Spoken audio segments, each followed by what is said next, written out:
اور ان کے صبر کے بدلے ان کو بہشت اور ریشمی لباس عطا کرے گا، اس میں وہ تختوں پر تکیے لگائے بیٹھے ہوں گے، وہاں نہ دھوپ کی حدت دیکھیں گے نہ سردی کی شدت، ان پر درختوں کے سائے قریب ہوں گے اور میووں کے گچھے جھکے ہوئے لٹک رہے ہوں گے، اور خدام چاندی کے برتن لیے ہوئے ان کے ارد گرد پھریں گے، اور شیشے کے نہایت شفاف پیالے، اور شیشے بھی چاندی کے جو ٹھیک اندازے کے مطابق بنائے گئے ہیں، اور وہاں ان کو ایسی شراب بھی پلائی جائے گی جس میں ادرک کی آمیزش ہوگی۔ یہ بہشت میں ایک چشمہ ہے جس کا نام سلسبیل ہے،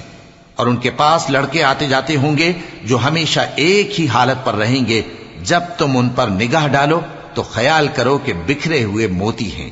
اور بہشت میں جہاں آنکھ اٹھاؤ گے کثرت سے نعمت اور عظیم الشان سلطنت دیکھو گے، ان کے جسموں پر دیبا اور اطلس کے سبز کپڑے ہوں گے، اور انہیں چاندی کے کنگن پہنائے جائیں گے، اور ان کا پروردگار ان کو نہایت پاکیزہ مشروب پلائے گا، فرمائے گا یہ تمہارا صلہ ہے اور تمہاری محنت ہمارے ہاں مقبول ہوئی۔ اے نبی